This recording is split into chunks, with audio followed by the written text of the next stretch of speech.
Chapter 1. The Echo of Silence. It was a foggy October afternoon when we received the most disconcerting visitor to cross the threshold of 2-1B Baker Street in several weeks. I, Dr. John H. Watson, was absorbed in reading The Lancet, while Holmes, seated in his usual armchair, gazed with an abstracted air at the wisps of smoke issuing from his pipe, his gaze fixed on some invisible corner of the ceiling, where, doubtless, a mental battle was being waged between possibilities and deductions not yet uttered. The doorbell rang with unusual urgency. Mrs. Hudson hardly had time to announce her arrival when a young woman burst into the drawing room, wrapped in a gray velvet coat, her face marked by a ghostly pallor, her eyes large, glassy, and dark as spilled inkblot with Holmes's with an intensity that cut the air. "Are you Mr. Sherlock Holmes?" he asked in a low but tense voice. Holmes nodded, raising an eyebrow as he calmly put out his pipe. "And you, miss, are evidently terrified," he replied. "Your coat is buttoned incorrectly. You're wearing mismatched gloves. Okay? One of your shoes bears a patch of mud that doesn't belong on London sidewalks. I suppose you've come straight from the country in a great hurry and without rest. Allah could drive a young woman to such haste. The loss of someone close, perhaps?" She hesitated, visibly disturbed. "It wasn't murder, Mr. Holmes. Not yet. But I fear it soon will be." Holmes sat up with interest, and I put the newspaper aside. "My name is Violet Gainsbury," she said finally, sitting down stiffly. "Yesterday afternoon, my younger sister, Annabelle, disappeared. She was last seen entering the family library, and since then, no one has been able to find her." "Is the library closed?" Holmes inquired. "No, it's in the east wing of the house at Gainsbury Hall, an old estate in Norfolk. The library door hasn't had a lock for years. No one heard anything, not a single shout. My father thought he'd gone for a walk, till we found his book open on the floor and one of his slippers at the foot of the bookshelf." Holmes narrowed his eyes. "And there are no other exits from the room?" "None, except for the large oak door that leads to the hallway. No accessible windows, just one very high and barred." I leaned forward. "Are you suggesting that your sister disappeared into a locked room?" "Yes, Doctor." Tess, as if the library itself had swallowed her. Holmes walked to the fireplace, where he leaned thoughtfully. "A disappearance in an enclosed space, with no witnesses, no noise, no signs of a struggle. ... Fascinating. In the library. ... Do you have a map?" "I brought it," Violet said, pulling out a rolled-up scroll with trembling hands. Holmes unrolled it on the table as I leaned closer to observe. It was a rectangular room, surrounded by tall bookshelves, and with only one entrance. In the center was a reading table. Nothing suggested a hidden escape route. Who else was in the house at the time? My father, the Earl of Gainsbury, who rarely leaves his study, the housekeeper, Mrs. Tremaine, and the librarian, Mr. Ellery, a very private man and obsessed with ancient codices. None of them claims to have heard anything. "Now how old is your sister?" 17, Violet replied, a slight tremor in her voice, lively, imaginative. "And, for the past few weeks, worried. She told me about a man she'd seen watching her from the garden gate, but when I went to investigate, no one was there." Holmes remained silent for a few seconds, then smiled, as if he had just heard the first chord of an intriguing symphony. "Watson, it looks like we're in for a trip to the countryside. A library that swallows up young girls isn't something you see every day. Will you take the case?" Violet asked with a glimmer of hope. "Miss Gainsbury, if your sister has disappeared into a room with no exit, I promise we'll find out how. ... And why? 'Cause, as you well know, there's no magic in these cases. It's just a trick that hasn't yet been discovered." As the fog of Baker Street thickened behind the windows, I knew a new adventure had begun, one that would undoubtedly take us to the heart of a truth hidden among books, shadows, and carefully orchestrated silences. Chapter 2. The House of Shadows. The train departed at dawn, leaving behind the damp chaos of London and heading into the English countryside, where the mist-shrouded fields stretched out like a canvas abandoned to winter. Holmes remained absorbed throughout the journey, his face barely visible behind the smoke from his pipe and the lowered brim of his traveling hat. I, for my part, mentally reviewed the details offered by Miss Gainsbury, still perplexed by the apparent impossibility of the case. A young woman disappeared in a room with no exit, I murmured, more to myself than to him. Hey, and not a single footprint, not a single witness, not a single sound. It's like a sleight of hand. Holmes smiled without looking up. The difference, Watson, is that in magic, the trick is protected for spectacle. In crime, it's hidden out of necessity. But both depend on one thing, that no one looks where they should. Upon our arrival at Mildenford Station, Violet Gainsbury was waiting for us with a modest carriage, pulled by a nervous horse. The mist had followed our trail and was swirling in restless coils around the nearby woods. During the short drive to Gainsbury Hall, the young lady gave us more details. Annabelle was special, a dreamer, yes, but also very observant. Had a fascination with the secrets of the house, especially the library. She used to say that the books listened to her, that the library remembered things people forgot. Holmes said nothing, but I saw the muscles in his jaw tense slightly. This wasn't a simple disappearance. He was smelling the smoke before he saw the fire. Gainsbury Hall finally appeared around a turn in the road. It was an ancient mansion, stone blackened by age and moss, with tall chimneys and narrow windows, like the eyes of a sleeping century. A Rotterdam gate opened with creaks that sounded like moans, and we were greeted by a garden so perfectly tended it seemed ready to devour itself. The interior of the house was no less gloomy. The high ceilings, the drab carpets, and the portraits staring down from the walls with a gravity bordering on menace created a confined atmosphere. We were led directly into the Count's study. Lord Edmund Gainsbury was a gaunt man with hollow cheeks and dull eyes that hadn't slept in days. His handshake was brief, almost forced. "I am not a man given to hysterics, Mr. Holmes," he said tersely. "But this disappearance, it's beyond me. It's not just the mystery, it's the fear it has sown in the house. The servants are muttering nonsense about ghosts, breathing doors, and voices in the walls. The superstitions of uneducated people. I want this solved before the whole house collapses under the weight of the panic." Holmes bowed his head slightly. "My task is not to calm things, my lord, but to uncover the truth. May I see the library?" "Sure, Violet will accompany you." The east wing was colder than the rest of the house, as if the sun had forgotten its existence. The windows were high and narrow, covered with heavy curtains. Upon reaching the library, Miss Gainsbury gently opened the door. The room was a monument to silence. Rows of bookshelves rose like temple columns, laden with ancient and forgotten volumes. Dust danced in shafts of dim light, and in the center, like a frozen scene, sat a reading table with an open book and a single blue silk slipper on the floor. "Just as we found it," Violet said, lowering her voice. "The book is open to an unmarked page. The shoe, ... We don't know how it got there. No one heard any footsteps. No sign of a struggle." Holmes knelt beside the shoe, without touching it. "What book is it?" "Hidden Stories of Old Norfolk, one of those local collections of rural legends and tales." Holmes sat up, curious. The young woman interested in secrets, reading about secrets.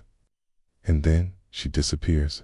He began to pace the room, carefully inspecting the walls, the carpet, the baseboards, examined the window frame, and for a moment stood silently by one of the bookshelves.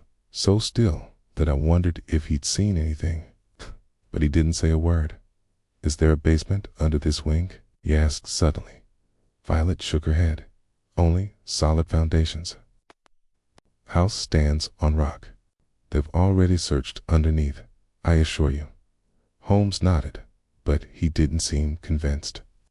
He turned to me with a look I was already familiar with, that of someone who has felt the touch of the enigma, but has not yet seen the face of the monster. "Watson," he said quietly, "this room is not what it appears, and I assure you, if Miss Annabel left here, she did so in a way that was unrecorded by any ordinary eye."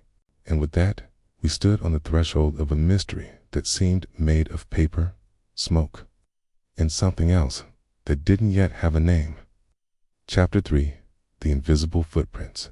The sun rose timidly over Gainsbury Hall, casting oblique beams that did little to dispel the gloom trapped within its walls. Holmes had been awake for hours, having slipped from his room before dawn to inspect the perimeter of the house, leaving only a scribbled message on a piece of paper in my pocket. "It's not the library that hides the secret, Watson. It's what surrounds it." I found him standing in the back garden, examining the exterior wall of the east wing with a magnifying glass in his hand. He was wearing his long coat, his scarf disheveled, and that expression of absolute concentration that transformed his face. When he heard my footsteps, he didn't turn around. "Tell me, Watson, what do you see here?" I walked over and looked where he was pointing, a section of the stone wall just below the library's only window. Nothing unusual at first glance. "It's just wet stone," I replied, "covered with moss, like the rest of the building." Holmes smiled with satisfaction. "Exactly. And yet, therein lies the anomaly. Look at the base of the wall. Notice how the moss grows continuously, except for that lower strip. Someone has recently cleaned that section." Not gently, I bent down. Indeed, one part of the wall seemed lighter, as if the moss had been scraped or swept away. "Do you think someone climbed up here?" "No, he didn't climb up, but perhaps he went down. The curious thing, Watson, is that there are no footprints in the soft earth below." "Okay. How could anyone touch the wall from above without descending to the ground?" "Okay." I watched him, puzzled. "Are you implying a rope from inside the library?" Holmes shook his head. "The window is barred, remember? A rope wouldn't easily get through without cutting the bars. And there's no sign that they did." "No. What interests me isn't how they got out the window, but where else they could have gotten out without being seen." We went back inside, where Violet Gainsbury was waiting for us by the library entrance. She was holding a notebook, nervous but determined. "I thought this might help," she said, handing us the notebook. "It's Annabel's personal journal. She hid it under a loose board in her dresser. I found it this morning." Holmes took it carefully. The notebook was thin, bound in black leather, with Annabel's name written on the first page in blue ink in firm handwriting. He flipped through a few pages quickly, stopping when he found a recent date. "Wednesday, I heard the whispers again. It's always at dusk when I'm alone in the library. I can't tell anyone. Violet wouldn't believe it. I'm not even sure I want to know who's on the other end. But this time, they left something among the books." Holmes frowned. "Whispers. Someone on the other end. What are they talking about?" Violet looked even paler. "She's been saying she's hearing voices in the library for weeks." Pyle, I thought she was imagining them. Stories of a bored teenager in a house that's too big. But now, Holmes scanned the room again, his eyes now fixed on the lower shelves. He felt the spines of several volumes until he stopped at an aged edition of Gray's Anatomy. He slowly withdrew it. Behind it, the gap revealed something unexpected. A small, rusty brass cylinder with a keyhole-shaped indentation. "A conduit?" I asked, surprised. Holmes nodded. It looks like an old pneumatic mail tube. It's quite common in the more eccentric Victorian homes. Discreet mail between rooms, or even more elaborate passages. When was this house last renovated? According to my father, it's been over 50 years, Violet replied. He hasn't changed a bit since he inherited the property. Then it's possible that no one remembered these mechanisms. Someone could have rediscovered them, or used them. Watson, run your hand along the back of the shelf. I obeyed. My hand brushed against a small, dusty metal grate. A vent, and one with an address, Holmes said. An air channel, or sound channel. Those whispers Annabelle heard. Perhaps they weren't hallucinations. Someone was tricking her into believing the library was speaking to her. And then they left. Something among the books. A note, a sign, a threat. He turned to Violet. Miss Gainsbury, was there anyone in the house who was especially interested in Annabelle? She hesitated for just a second. Mr. Ellery, our librarian. He always watched her while she read. He was never rude. But there was something insistent about his attention. It made me uncomfortable. Holmes put the cylinder in his coat. Then it's time to talk to Mr. Ellery, and hopefully discover which part of this stone labyrinth allowed him to make a girl disappear without leaving a single foot behind. The tension in the air was thick as we left the library. Something was watching us from the walls, or perhaps from the past. Holmes knew it. Chapter 4. The Librarian Who Didn't Read. Mr. Alistair Ellery welcomed us into his office, located in a secluded room at the end of the corridor that flanked the library. It was a narrow room, decorated in a monastic style. Just a small desk, an oil lamp, and piles of books stacked precariously in columns. There was something eerily still in the air, as if the space was barely breathing. The librarian was a man of indeterminate age, with gray hair falling in lank strands over a broad forehead. His glasses were thick, his fingers long and ink-stained. He greeted us without rising, his voice a husky whisper like the rustling of old pages. Can I help you, gentlemen? Sherlock Holmes, my friend, said bluntly. This is Dr. Watson. We're here regarding the disappearance of Miss Annabelle Gainsbury. A slight blink was his only reaction. He slowly lowered the pen he was holding. A terrible event, he murmured. A very intelligent girl. She had good reading skills. She liked to sit near the window and read softly, as if reciting to herself. According to your sister, I chimed in. You often watched her. Observe her, he repeated neutrally. What librarian doesn't observe their readers? It's part of the job. Knowing who's taking what book, how they read it, how long they linger on certain pages. Every reader is an enigma. But Annabelle was a particularly intriguing one. Did you ever have private conversations with her? Holmes asked, scanning the stacked titles. Sometimes. Literary quotations, petty discussions about authors. Nothing inappropriate. If there's anything hinted at in your tone, Mr. Holmes. I assure you, my intentions were always those of a mentor. Holmes approached the desk, where a notebook lay open. He looked at it briefly. Forward. Holmes flipped through some pages. Quotations from books, rudimentary diagrams, and, among them, a strange sketch. A schematic representation of the library. Shelves, tables, windows, and a series of symbols marked at certain points. One in particular, a black circle near the eastern end of the wall, caught his attention. What does this represent? Holmes asked without looking up. A personal game. Sometimes I imagine secret routes between books, like hidden labyrinths. That's just a fantasy. Although this house seems to encourage such imaginings, in this mark next to the wall. Ellery hesitated for a moment. A place where, according to Annabelle, sound seemed to travel. She said that if you stayed completely silent, you could hear things, echoes, whispers. Did you hear them too, once? but I chalked it up to a draft. This house is full of holes in old vents. Holmes closed the notebook and laid it gently on the desk. Did you know about the pneumatic tubes hidden behind the shelves? Ellery tensed, enough so that his fingers gripped the edge of the desk. No. Are there any still active? We don't know if it's active, but it's certainly present. And in a state too clean to have remained untouched for decades. The librarian smiled, though without warmth. He's implying that I've used a secret mechanism to make a young lady of noble birth disappear.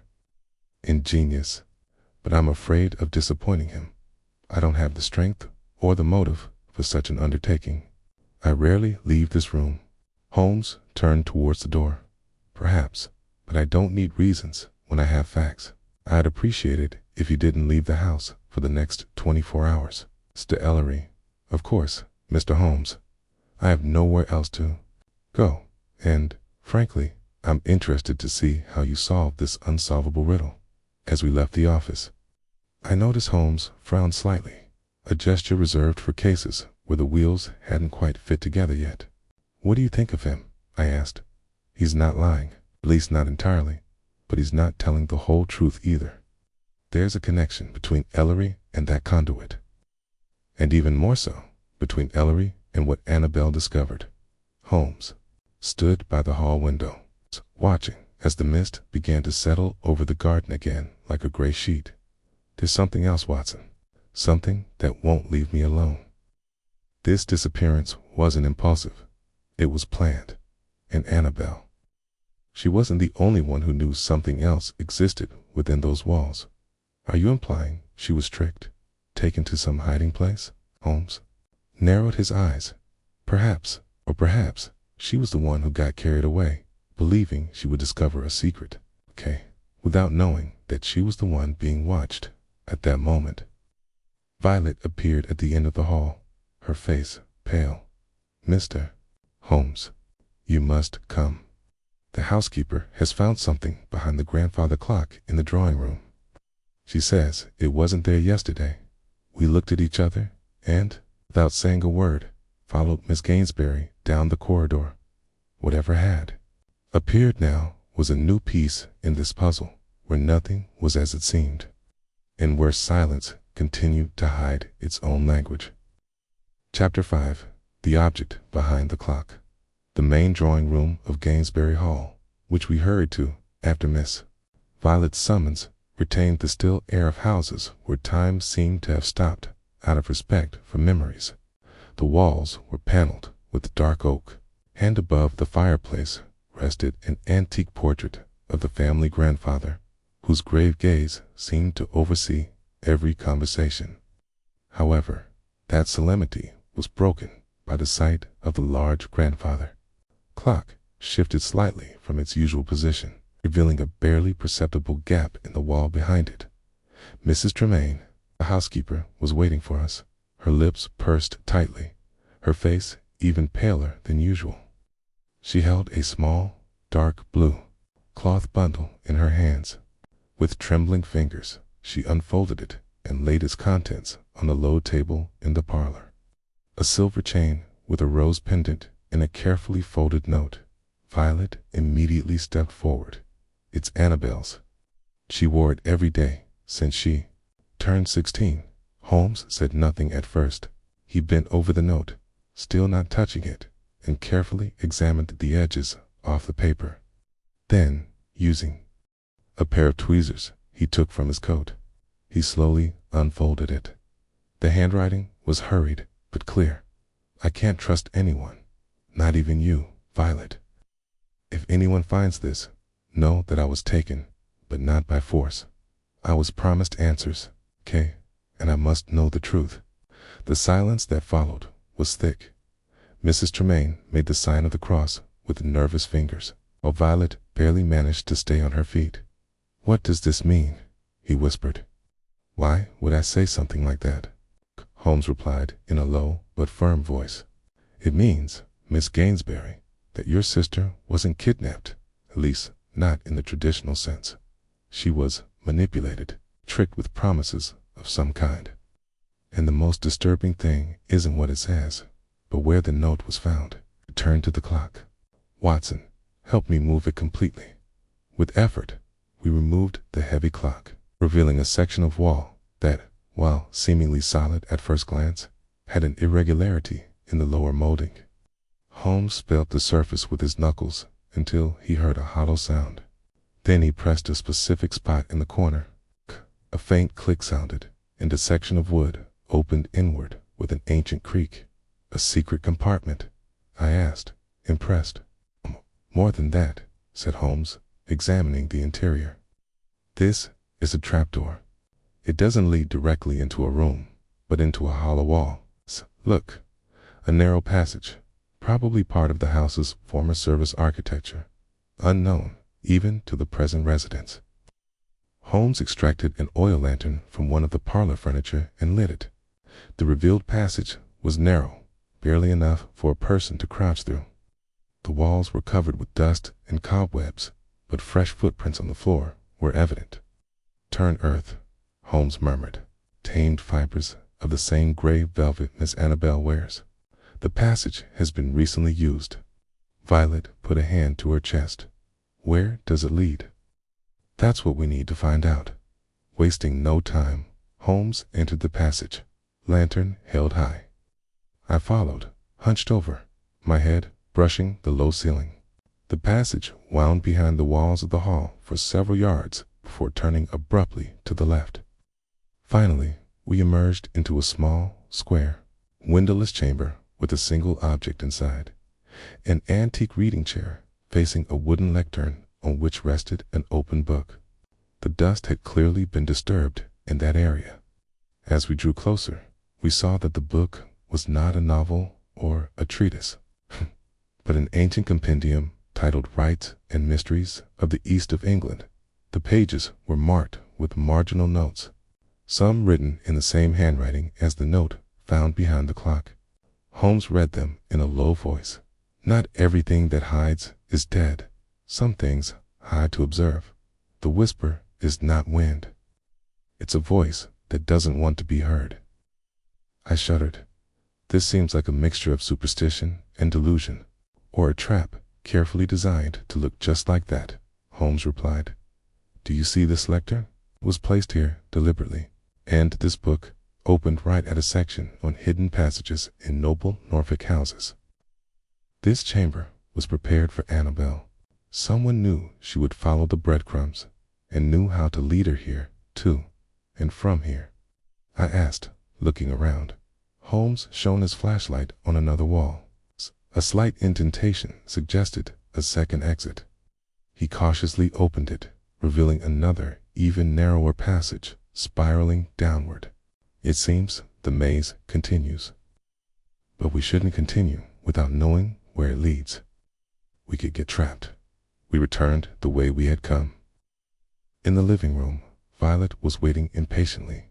Did you find anything else? Els replied. We found part of the map. We don't yet know the entire layout. Your sister was guided precisely, step by step, which means whoever did it knows this house far better than any of us. Do you think she's still alive? She asked in a faint voice. Holmes held his gaze. As long as we keep finding traces. Yes. Chapter 6. Echoes Between the Walls. Night descended upon Gainsbury Hall with an almost physical weight, enveloping the mansion in a deeper silence than usual. The gas lamps created flickering halos in the corridors, and every creak in the woodwork seemed more pronounced, as if the house itself were murmuring to its occupants. Holmes lay awake in the library, sitting by the bookshelf where he had found the hidden pneumatic conduit, frowning, his fingers interlaced under his chin. I stood beside him, holding a cup of cold tea, gazing at my friend's figure as if his stillness could somehow unravel the mystery. Do you think the open passage behind the clock is the only hidden access? I asked quietly. Holmes did not reply immediately. Then, in a calm tone, he said, No.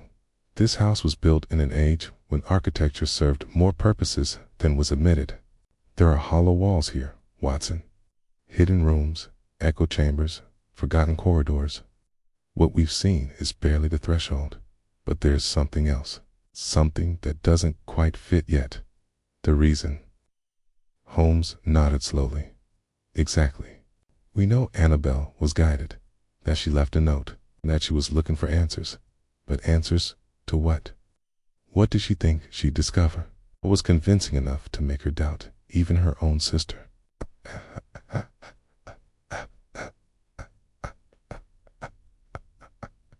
A subtle sound broke the stillness, a faint humming that seemed to come from within the wall. We sat up immediately. Did you hear that? I said.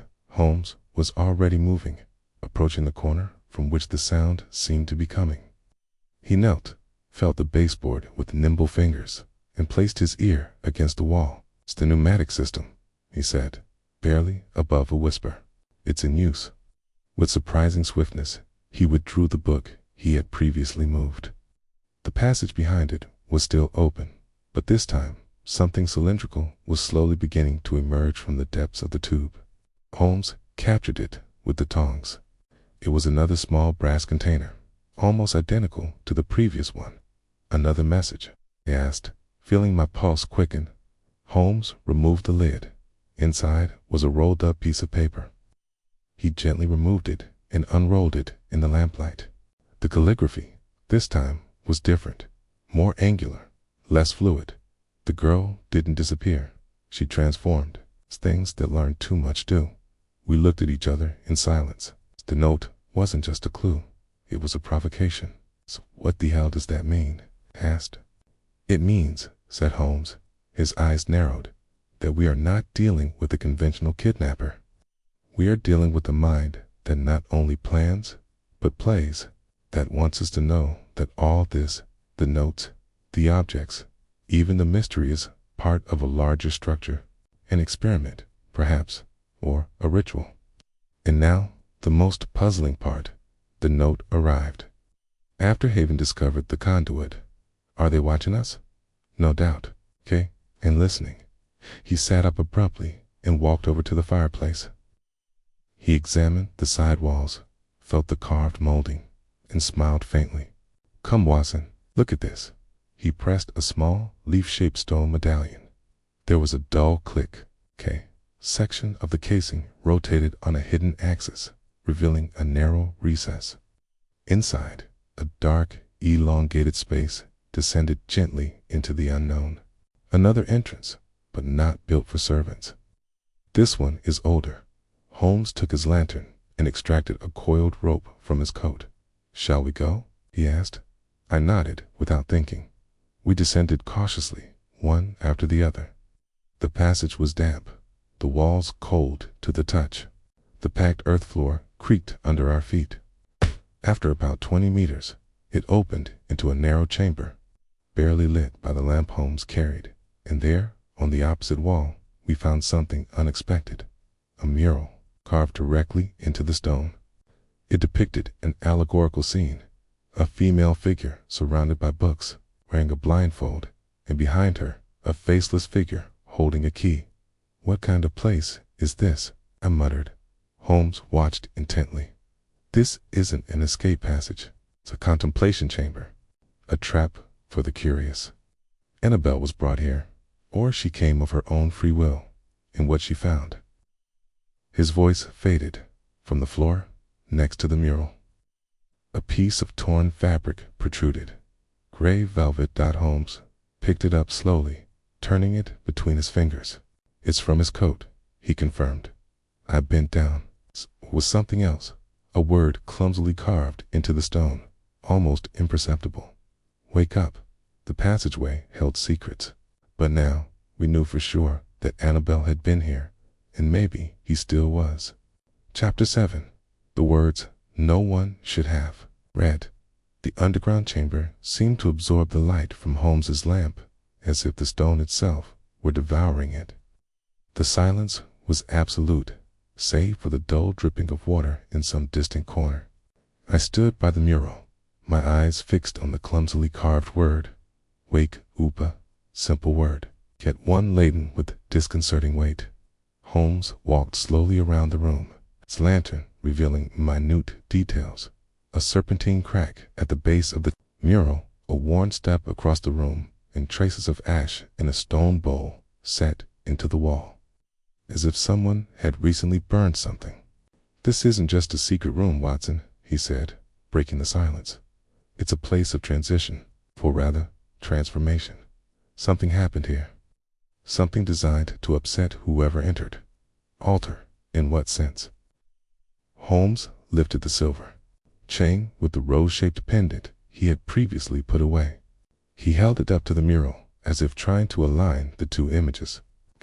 Then, without another word, he bent down to the floor where the torn piece of velvet lay. "Do you see this seam?" he asked. "It's precisely cut, not accidentally torn. Someone deliberately tore this piece off and left it here as a sign. Annabelle was here, but she wasn't dragged away. And this word, wake up, it's a message. Not for her, but for whoever found her." I shuddered. "A message for us, perhaps, or for whoever comes after." "This place has layers, Watson. It's not just physical, symbolic." Before I could reply, a new sound interrupted our conversation. A faint metallic rattle, distant but persistent, as if a chain was striking a hollow surface. Holmes immediately extinguished the lantern, plunging us into total darkness. "Let's not move," he whispered. The tapping stopped. For several seconds we heard nothing but our own hearts beating. Then, with an almost imperceptible whisper, a breath of cold air swept through the chamber. A murmur hardly more than a breath brushed the stone. "It's not here." The voice was faint, like a malformed echo coming not from a present body, but from some distant conduit. Holmes switched on his flashlight and shone it into the darkest corner. There, beside the ash bowl, a vertical tube emerged from the floor, covered in dust and cobwebs. Undoubtedly part of that ancient pneumatic system. "A voice conduit?" I asked. "It seemed so. But this one isn't connected to the library too. It belongs to another system, perhaps a chamber we haven't yet discovered." Holmes took a small mirror from his coat and held it up to the tube, directing the reflected light inside. After a few seconds of inspection, he nodded. "It extends upward, but diagonally. Must connect to some other room in the east wing. Perhaps even the Count's own study, or something deeper still." I leaned toward the tube. The metal smelled of dampness and rust. Something else, a faint floral fragrance, almost imperceptible. "Rosa." Holmes inhaled as well. "The same perfume Annabelle wore, according to Violet. Watson, she's not as far gone as she seems. This house didn't swallow her up. ... It hid her elegantly, and someone is playing with our perceptions." We returned to the mural. Holmes ran his hand along the stone, searching for irregularities. After a few minutes, he found a small vertical groove barely wider than a razor blade. "This isn't just decorative," he said. "It's a door. The lock is hidden, and it probably doesn't open with the traditional key." He reached into his inside pocket and pulled out the brass cylinder he had retrieved from the library. "You will remember, Watson, that this had a peculiar indentation." He carefully inserted the cylinder into the slot. A sharp click echoed through the chamber, followed by a deep creak. The entire mural shifted to the side, revealing an even darker corridor. A cold, stale air hit our faces. "Are you sure we should go in now?" I asked. "We don't know the extent or stability of this place." Holmes nodded, though his expression was serious. "I know. But every second we lose could mean the difference between finding Annabelle alive or too transformed to ever be who she was again." We entered the newly revealed passageway. The walls, this time, were covered in cracked plaster, as if it were a more recent construction or a hasty attempt to hide something. After several meters, we came to a fork of two narrow corridors, one with a faint glow at the end, the other descending into total darkness. Holmes paused, assessing. "The light is tempting," he said softly. But if I were the one orchestrating this charade, I'd place the bait in plain sight, in the secret, in the shadows. He took the descending corridor. I followed him. Behind us, the word engraved in stone seemed to breathe. Wake up. It's chapter 8. The voice from the other side. We descended silently through the hidden passage, its gentle slope betraying its depth. With each step, the temperature seemed to drop, and the air grew thicker, as if the corridor hadn't been visited in decades.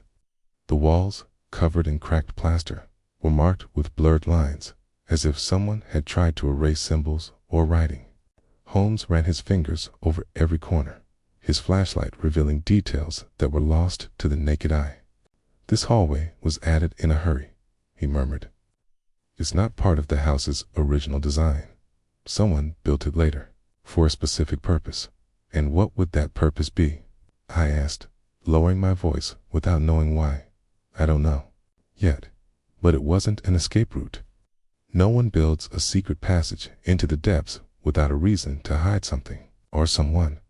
The slope ended at a rusty iron gate with a thick padlock hanging from the latch. Without a word, Holmes extracted a lockpick from inside his walking stick and worked silently. The click that followed was sharp. The padlock fell to the ground with a metallic clang that resounded too loudly. The door opened slowly, revealing a small, circular room built of bare brick and with a vaulted ceiling. In the center was a stone table, and on it, a neatly arranged collection of objects, an unlit lamp, several notebooks, a pocket watch stopped at 3:17, and a closed wooden box.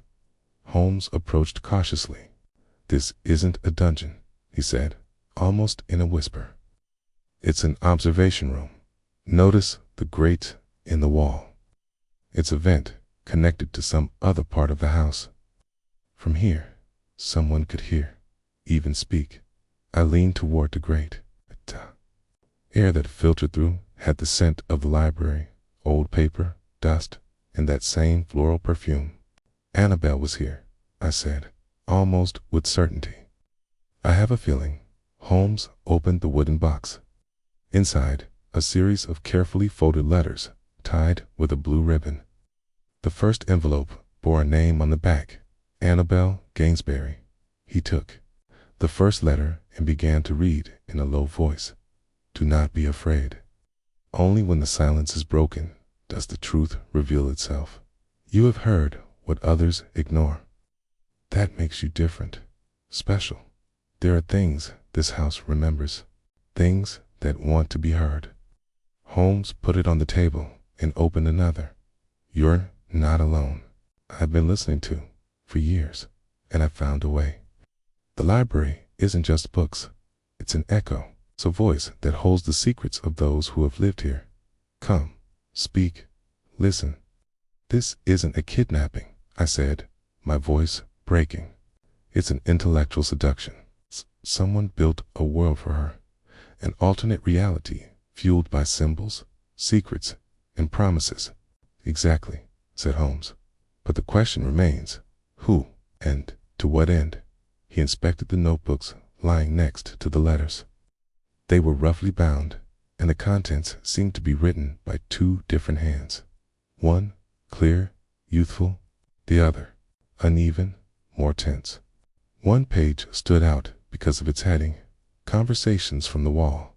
Holmes read silently, then handed me the notebook. "Here, this entry is from 3 weeks ago. Today, the voice told me his name.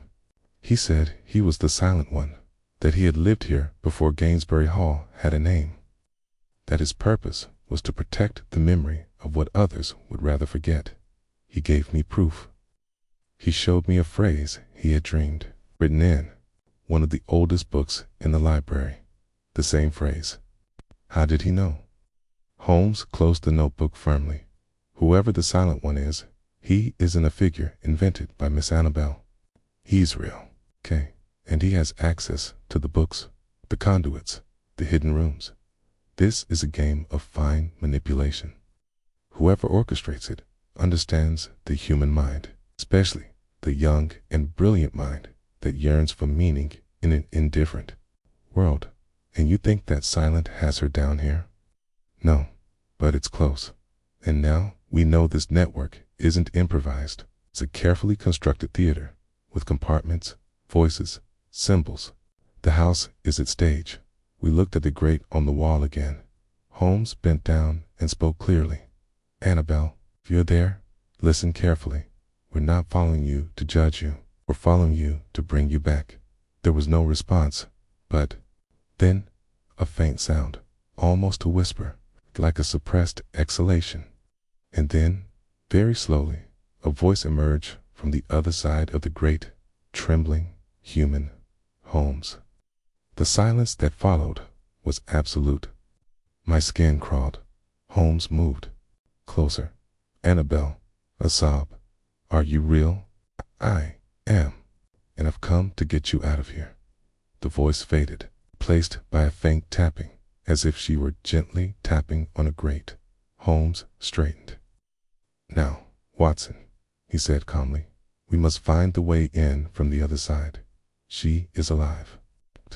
Locked away, and the stage is shaking. But I promise you that we will not allow this final act to be written without us. Chapter 9. The Corridor of Oblivion. The sound of that voice trembling, barely human, echoing Holmes's name like a glimmer of despair and hope lingered in my mind as we left the circular chamber. The letters, the notebook, and the grate through which Annabelle had spoken to us were left behind. The need to act was now urgent, but also meticulous. Every second counted, but one false step in the intricate architecture of deception could bring everything crashing down. Holmes moved forward determinedly, his lantern always pointing into the darkest corners, as if anticipating that the truth lay just beyond the reach of the light. It's not just about finding physical access to where Annabelle is being held, he murmured. It's about understanding why she was taken there in the first place. But we heard her, I replied. She's alive. Why don't you bring her out now? Holmes stopped at a fork in the passage.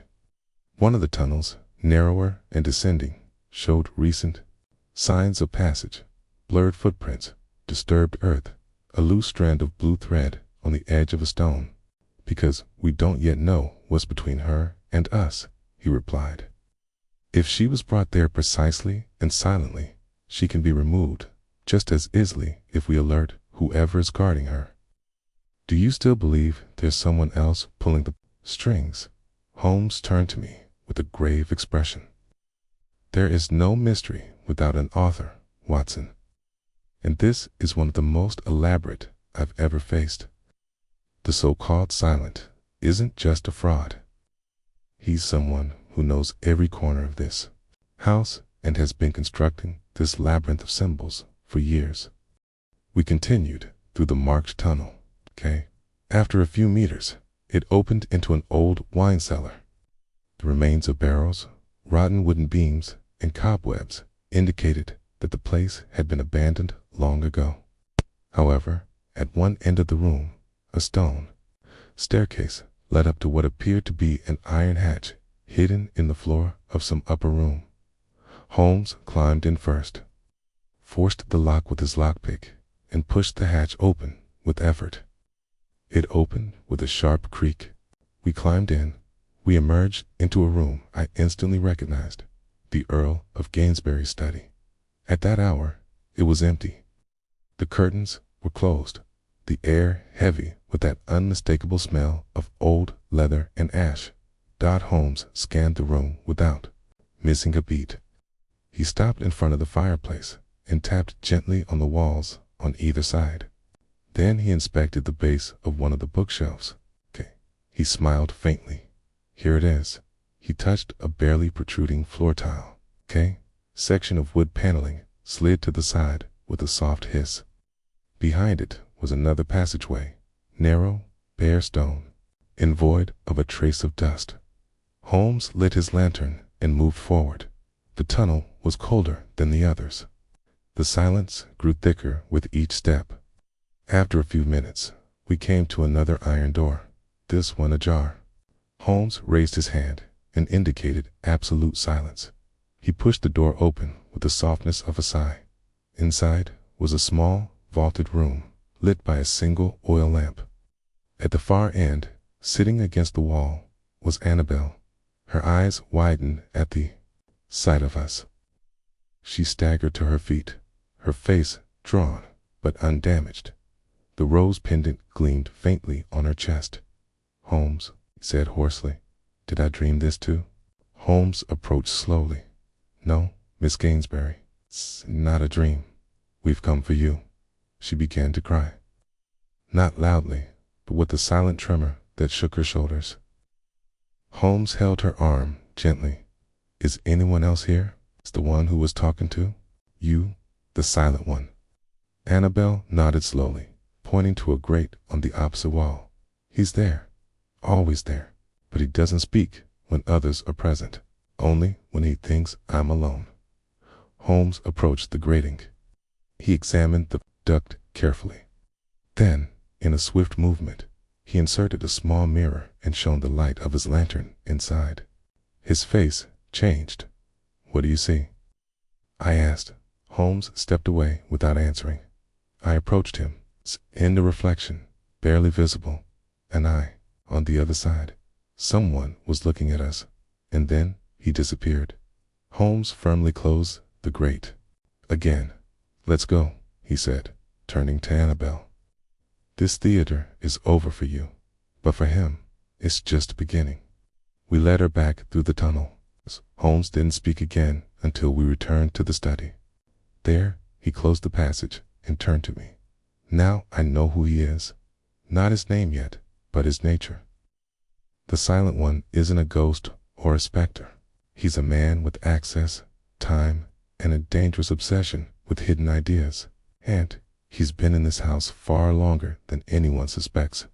"Who, Holmes?" I asked as Annabel sat down on the sofa, wrapped in a blanket. Holmes turned slowly towards the door.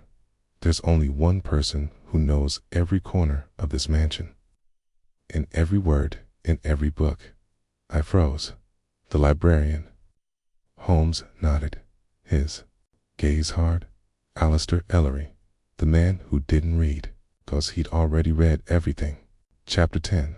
The Guardian of Shadows. Annabel rested on the study couch, wrapped in a wool blanket, while Violet, a newcomer, knelt beside her, tears in her eyes. The young woman didn't speak much. She responded with gentle gestures and few words, but her eyes, large, dark, still filled with the echo of whispers, said more than any declaration. C had been locked away, yes, but not chained.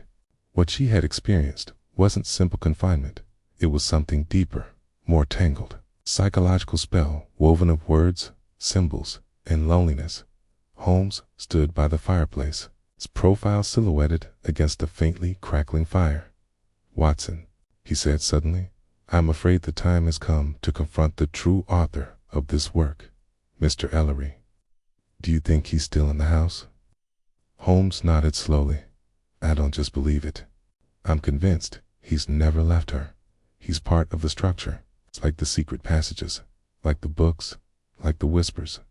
Heist's library. We headed, without delay, to the east wing, passing through the corridors that, in the dim lamplight, seemed narrower and more crowded. The librarian's office was plunged in shadow. The oil lamp still burned on the desk, and the stacks of books were untouched. But the chair was empty. Holmes walked leisurely around the room, examining every shelf, every corner of the carpet. Finally, he crouched down by the north wall. "I knew it," he murmured. With his fingernail, he pried open a small wooden molding. It came loose, revealing a dark hole, barely the size of a slender person. From it, a blast of icy air brushed our faces, a secondary entrance to the passage system, Holmes said. "This one doesn't show on the old plans. He built it, or found it, and used it. Are you running away?" Holmes denied. "No, Ellery is no ordinary criminal. He didn't commit this act out of desire or greed. He believes in what he's done. He believes he's awakened something in Annabelle. The transformation he mentions in his letters isn't physical. It's intellectual. He believes he's separated her from the ordinary world and elevated her to his own, a universe of symbols, hidden words, and echoes. I shuddered. Where would I be now? Holmes looked at the wall clock. If I were him, I'd go back to the scene in the first act, the library. That's where the real ending takes place. We headed without delay to the heart of the house. The library was dim, its shelves rising like ancient columns. Silence was absolute. But as we crossed the threshold, we heard a faint sound, a page turning, and there it was. Alistair Ellery sat in one of the reading chairs, the same place where it all began. He held an open book in his hands. He didn't look up when he heard us. Enter. His voice was calm, almost placid. Did you find the end, or just an echo of the beginning? Holmes approached cautiously. You built the labyrinth. You prepared every symbol, every passage. You seduced a young woman with words as others would with gold or power. Ellery smiled faintly. I didn't seduce her. I offered her a door. She chose to walk through it, like any free mind would. The others, they just don't hear. What if he hadn't come back? I chimed in. What if he had died in that confinement? Then it would have been because the world wasn't ready for what she was discovering. Ideas aren't destroyed by a lack of air, Dr. Watson. They're destroyed by a lack of understanding. Holmes remained silent for a few seconds.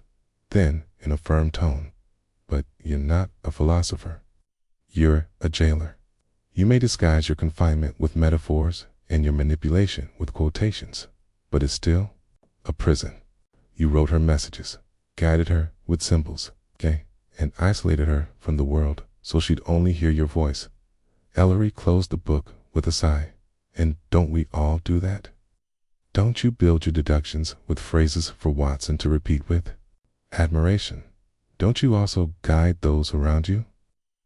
The room grew colder with the silence that followed.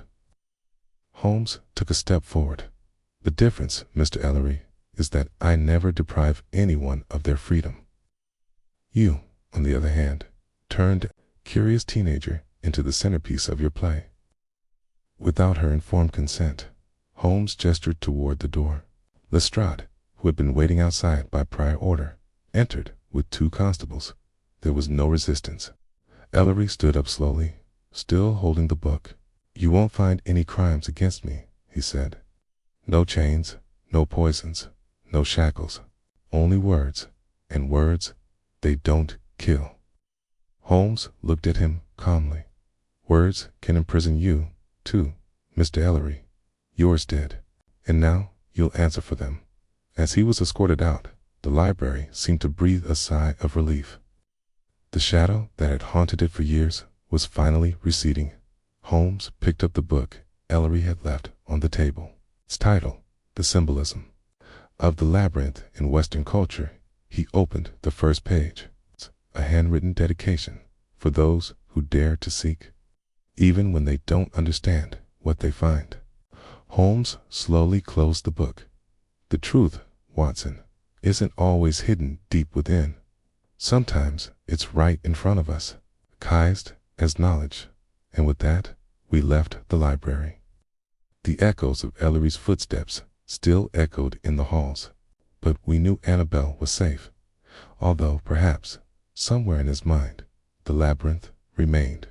Chapter 11. Echoes that don't fade out.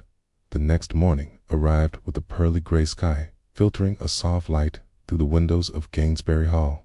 The fog had finally cleared, but a strange stillness hung over the mansion, as if the house itself were breathing more slowly, aware of the absence of the man who had inhabited it like a shadow. Annabelle hadn't slept. We found her sitting in the greenhouse, wrapped in a blanket, staring at the rows of wilted plants that no one had tended in weeks. Violet stood beside her, talking softly, trying to repair the bond that silence and manipulation had frayed. Holmes didn't interrupt. He stood at a distance, watching. Only when Annabel looked up and gave him a slight nod did he approach. "You are not alone, Miss Gainsbury," he said calmly, "and you never were. What was offered to you was an illusion of oneness, a labyrinth. That seemed to respond to you, but in reality only repeated what you already suspected." Annabel looked away. It didn't seem like an illusion. He spoke to me like no one else did, as if everything he felt was legitimate, understood. "And that was the cruelest part," Holmes said gently. "For true guides light the way without demanding submissions." He didn't show her a new universe. He only closed the doors to the one she already had. She nodded, without speaking further. We left that afternoon. The carriage was waiting for us on the road that wound its way to Mildenford Station. As the luggage was secured, Lord Gainsbury said his goodbyes with a mixture of gratitude and ill-contained embarrassment. "I never imagined danger could exist under my own roof," he said, shaking our hands, "let alone in the person of someone we trusted so much." Holmes did not reply immediately. He looked toward the east wing, whose windows remained closed. "The most subtle dangers don't enter the house," he said. "They grow up with it." The train departed in the middle of the afternoon. Holmes, as usual, sank into his reflective silence, his gaze lost in the swirling smoke from his pipe. I, for my part, was leafing through a copy of the Times, where a short article in the news section vaguely reported the arrest of a retired scholar, implicated in a case of voluntary disappearance. "They'll never understand what really happened," I murmured. Holmes smiled faintly. "They don't need to, not entirely. Newspapers look for resolution, not complexity. But for us, complexity is everything." "Do you think Annabel will recover?" I asked, putting down the newspaper. Holmes thought for a few seconds. She was touched by a powerful and distorted mind, not with violence, but with ideas. That leaves deeper marks than a visible wound. But she was also strong. She found her voice amidst the echoes, and that, Watson, can't be taught. It survived. We spent the rest of the journey in silence. When we arrived in London, the fog greeted us like an old acquaintance, spreading through the alleys as if it hadn't missed us. A few days later, Holmes received a letter. It was brief, written in a different handwriting than the one we had seen. "In the notebooks in the underground vault. Firmer, more confident, Mr. Holmes. I'm not cured, but I'm awake, and I'm not going back to sleep. Thank you for turning on the light." Annabel Gainsbury Holmes placed the letter on the mantelpiece and stood looking at it for a few seconds. "The young woman who disappeared in the library," he finally said, "wasn't the same woman who returned. But perhaps what was lost, was only an illusion. And what was recovered was something more valuable, consciousness." I sat in my armchair, watching the fire and the librarian. "Do you think he really believed everything he said?" Holmes turned to me. "Oh yes, absolutely. And that made it that much more dangerous. 'Cause there's no worse prison than one built with words. When the jailer believes they're the truth." Chapter 12. The last paragraph. A week had passed since our return to London when we received an unexpected visitor at Baker Street. Inspector Lestrade, his coat soaked and his expression crimped by the rain, showed up without an appointment and without the usual courtesy. Holmes greeted him with a smile that didn't reach his eyes. "Well, Lestrade, another crime shrouded in mist." The inspector shook the water from his hat. "I'm afraid so. Although in this case, one you already know." Holmes sat up slightly. "Ellery." Lestrade nodded. "He was found dead last night in his cell. There were no signs of violence. A tease. The medical examiner says it was heart failure. But the curious thing is what they found in his fist." He took out a small evidence bag. Inside was a crumpled piece of paper. Holmes removed it with tweezers and unfolded it on the table. A single line. written in his irregular handwriting. The idea must survive, even if the bearer dies. Holmes remained silent for a long minute. Then, calmly, he placed the paper in the embers of the fire. The text curled, blackened, and disappeared with a soft click. "Do you think he committed suicide?" I asked. "Not directly," Holmes replied. "But his mind lived on another plane, one where the body was merely a burden. The prison stripped him of his scenery, his symbols, his labyrinths. Without his world, he simply ceased to hold." Lestrade snorted uncomfortably. "Strange case. We never found any weapons or physical evidence. And yet, one can't help but feel that what he did was as damaging as if he had wielded a knife." Holmes nodded, because it was, but his crime wasn't physical, but psychological. He twisted the intellect of a brilliant young woman until she doubted her own perception. Her punishment was losing her only power, control of the narrative. After Lestrade left, Holmes stood by the window, watching the rain drum against the glass. I lit the gas lamp and resumed my notes, mentally reviewing each element of the case: the library, the passages, the letters, the voices coming from beyond the walls, and finally, the figure of Annabelle standing in the shadows, trying to understand whether what she had experienced was true or fictional. "Holmes," I said after a moment, "I still don't understand one thing. Just one. We're getting better. Watson, you deduced early on that Ellery was behind all this. Was it because of his behavior? Because of the tunnels?" Holmes turned, crossed the room, and sat opposite me. "It was because of what he didn't do. The librarian ... didn't read. Sorry. When we visited your office," Holmes explained, "there were books everywhere, but not one open. Not a fresh mark. No half-drunk cup of coffee beside a volume. No spontaneously scribbled notes.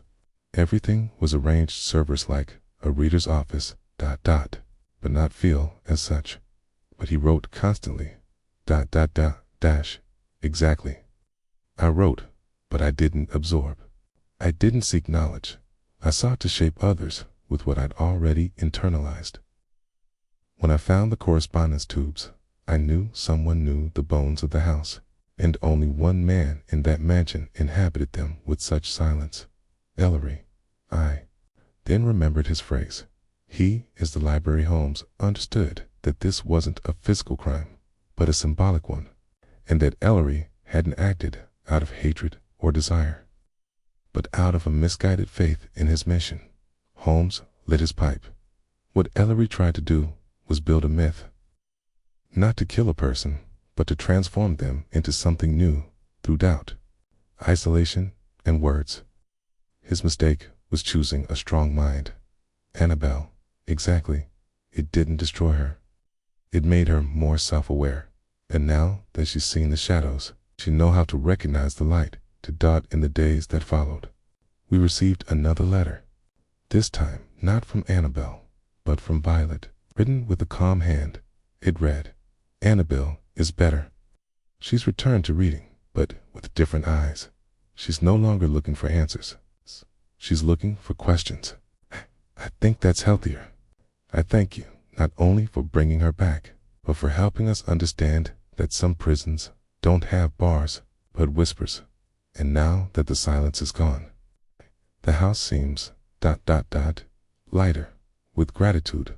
Violet Gainsbury. Holmes placed the letter next to the fire, but did not burn it. "Sometimes," he said softly, "the best ending is one that isn't explained, but breathed." I looked at him. "Do you think he'll write to you again?" "Maybe, but not with words. Sometimes memory is enough." The rain eased. The city regained its rhythm. Carriages rolled along the wet streets. The smoke from Baker Street rose into the sky like the final verse of a well-told story.